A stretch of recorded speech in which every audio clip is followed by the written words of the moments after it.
Bulchiinsa magaalaa Kamiseetti piroojeektoonni deebisanii dhaabuu deeggarsa baankii addunyaatiin birrii miiliyoona 167 oliin hojjetamaa turan eebbifamanii tajaajilaaf banaa ta'aniiru.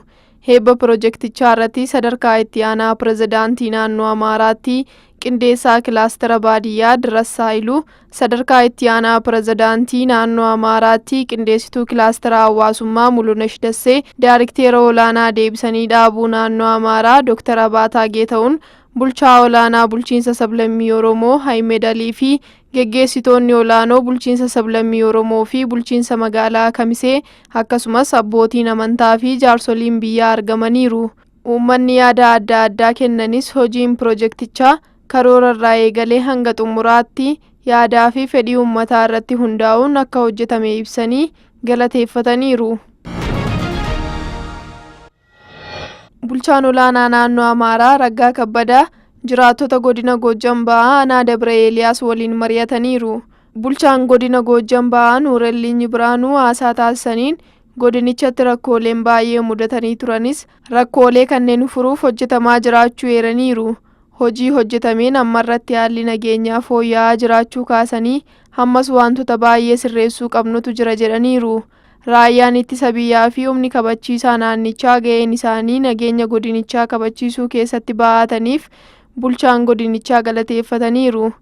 Bulchaan olaanaa naannoo Amaaraa Raggaa Kabbadaa Dabra Eeliyaas nageenyaa fi oomishtummaan beekamti jedhaniiru. Aanicha keessaa hayyoonni biyyaaf gumaacha guddaa taasisan kan keessaa ba'an ta'uu himanii hawaasni nagaa jaallatuu fi oomishtummaan beekamu kun rakkoo nageenyaan gatii guddaa kaffaluusaa dubbataniiru. Dargaggoonnii fi hawaasni hunduu tokkummaan nageenyaaf waardiyyaa dhaabbachuu akka qaban hubachiisaniiru.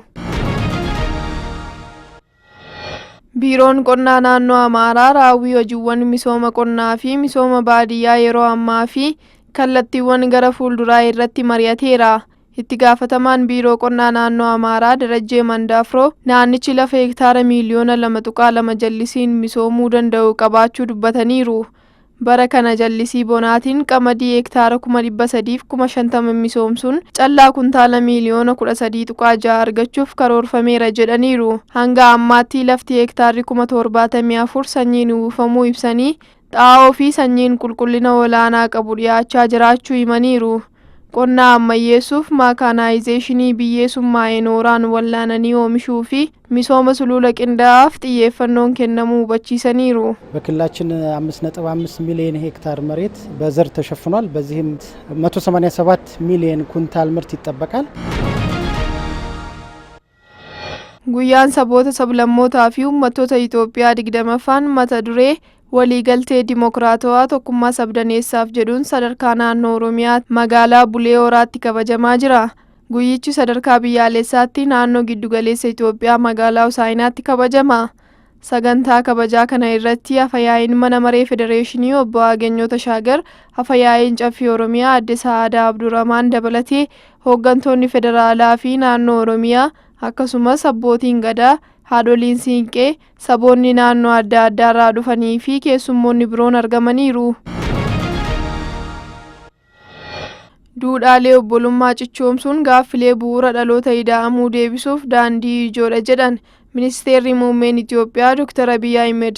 Ministeerri Muummee Dr. Abiy Ahmed ilaalcha ida'amuun bu'aa dameewwaniif jedhuun hooggantoota olaanoo paartii badhaadhinaaf leenjii kennaniiru. Dhaloota tola ooltummaa aadaa godhatee gootummaa dijitaalaa kan jajjabeessu, teekinooloojii gahoomee sirna barnoota haaraan kan si'oome, jijjiirama warraaqsa aadaa fidee irra darbee kunuunsuu fi itti fufsiisuu ijaaruutu nurraa eegama jedhaniiru. Dogoggora dhaloota duraanii sirreessuu, babal'isuu, gumaachuun qajeeltowwan dhaloota haaraa ijaaruu akka ta'an dubbataniiru.